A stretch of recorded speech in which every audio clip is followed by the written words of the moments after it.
आंजों जोंस्रि बर' होननाय सासे हिन्जावखौ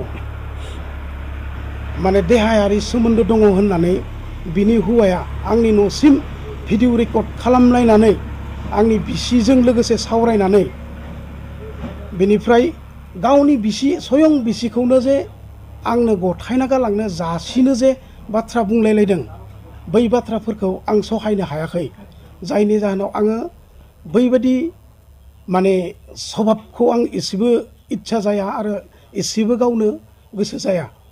PCDCनि मासिगिरिनि भाइराल भिडिअ ओंखारदों होननानै ससियेल मिडियानि गेजेराव गोबां फोसावनायनि उनाव PCDCनि मासिगिरिया गावनो खेंफोरथि होफिनदों।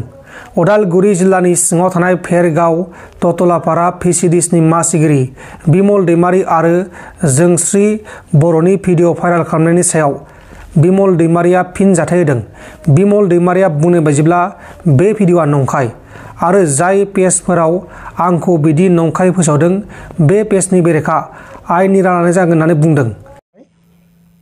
बिखेखे दिनै आङो रादाब बुथुमगिरिफोरखौ लिंनायनि मेन जाहोना जाबाय मैया जिथुनिखि आंनि सायाव नंखाय एलिगेसन लाबोदों जायनिखि जों मिथिनाय पेज हिसाबै आमार दतमा BPF बे पेज मोनसे आरो मोनसे भइस अफ BTC मोनसे आरो बिनिफ्राय भेरगाव निट BPF अफिसियेल बै पेजआव आंनि नंखाय एलिगेसन अर्थात फोरमान गैयालाखौनो आंखौ मोनसे माने समाजनि गेजेराव मोनसे रायजोनि गेजेराव नंखाय बाथ्रा फोसावदों बै पेज मोनथामा। ओंखायनो आङो नोंथांमोनखौ दिनै हांख्रायनानै लाबोनाय जाबाय आरो बिनि सायावनो आङो मोननैसो खेंफोरथि होनो थाखाय रायजो राजाखौ खेंफोरथि होनो थाखाय आङो दिनै थियारि। जिथुनिखि बे पेज मोनथामाव आंखौ एलिगेसन लाबोबाय बै एलिगेसननि सायाव बिथांमोना जुदि फोरमान दङमोनब्ला फोरमान थायोब्ला दिनैबो होथों गाबोनबो होथों अबानिया आं रेडि जे बिथांमोननि पेजआ माबायदि एलिगेसन लाबोदों बेनि सायाव आंबो माने बिजिरनो थाखाय आरो बिनिफ्राय जिथुनिखि बै केसखौनो लाना बै एलिगेसनखौनो लाना जाय आंजों जोंस्रि बर' होननाय सासे हिन्जावखौ माने देहायारि सोमोन्दो दङ होननानै बिनि हौवाया आंनि न'सिम भिडिअ रेकर्ड खालामलायनानै आंनि बिसिजों लोगोसे सावरायनानै बेनिफ्राय गावनि बिसि स्वयं बिसिखौनो जे आंनो गथायना गालांनो जासिनो जे बाथ्रा बुंलायलायदों बै बाथ्राफोरखौ आं सहायनो हायाखै जायनि जाहोनाव आङो बैबायदि माने स्वभाबखौ आं एसेबो इच्छा जाया आरो एसेबो गावनो गोसो जाया। दिनै बियो गावनि बिसिखौ एसेबां जुदि अनोमोनब्ला गावनि बिसिखौ अनोमोनब्ला बियो थोंजों फैलायलायनानै आंखौ फेस टु फेस आरो ओमफ्राय आंनि बिसिनो आंनि न'सिम जासिफैलायनो हानाय बोरै जाखो। आंनि खोनानाय बायदिबाथ' गावहानो बिसि सानै दं होननासो खोनायो आङो दिनै रायजो राजाफ्रा बुंनाय बाथ्रा। मानो होनबा जाय हिन्जाव गदाया बिनिया गथ' सासे गोनांखा आरो हौवा गोनांखामोन अब्ला बैबायदियाव माने बिथाङा मालायखौ ओरैबायदि जे माने नंखाय फाव फान्दायनानै रायजोनि गेजेराव गुबुंले नोजोरजों नायहोनो थाखाय बिथाङा सेस्था खालामदों आरो बेखौनो आं बुङो बिथाङा सोरनिबा इथुनायाव सोरनिबा लुबैहोनायाव हयथ' बे खामानिखौ बै पेज मोनथामनि गेजेरजों खालामनो नाजागासिनो दङ। ओंखायनो आङो बिथांखौबो गुरै खावलायदों बिथाङा नितान्त जुदि साननो गोरोंब्ला बै खामानिखौ मावबाय थानाय नङा।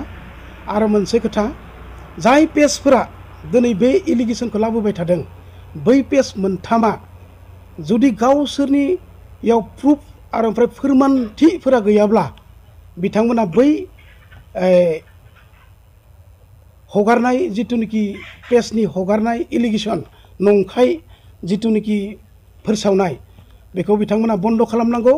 आरो आं दिनैनिफ्राय गोख्रों मोनसे थांखि लादों जे बे पेज मोनथामनि सायाव आं एफआइआर होनाय जागोन जेरावनोखि बिथांमोना जुदि दङब्ला फोरमानखौ लाबोथों।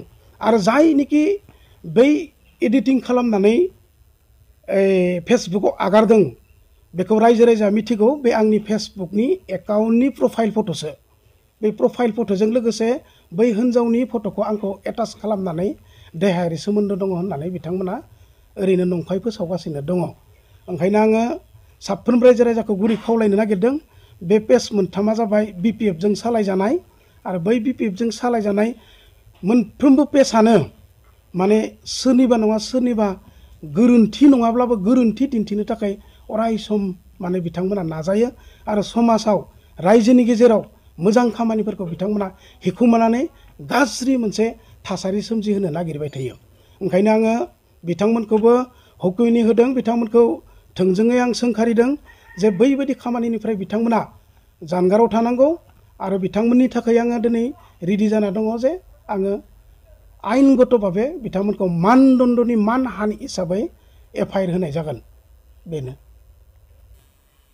आरो जि माने पेजफोराव बे मोनथाम पेजआव आंखौ जे बुंजों बिनि हिन्जावखौलायनो आङो बबेबा मोनसे जायगायाव दोनखारनानै दङ बा एखुमानानै दोनदों, बे ओरैबायदि नंखाय, बियो गावनि न'आवनो दङ, बे गावजोंनो हयथ' थानोबो हागौ। आं मालायनि हिन्जावखौ थांनानै बेबायदि नायहैनो हानाय आंहा मोन्थाय गैया।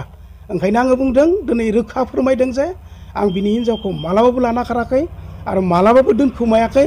बेखौ आं रोखा फोरमायदों बे निउस चेनेलनि गेजेरजों। आरो बिनिफ्राय जा एलिगेसनखौ बिथांमोना लाबोदोंमोन, आंनि बिसियालायनो बिनि बिसिखौ भेरगावआव खानाय मेरायलायनानै बुदों, बै बाथ्राया ओरैबायदि नंखाय। आरो बैखौबो जुदि बिथांमोना फोरमान होनो हायोबा, आरो जुदि फोरमान होनो हाया, बिनि सायावबो आङो FIR होनाय जागोन। आं बेखिनिखौनो बुंबाय।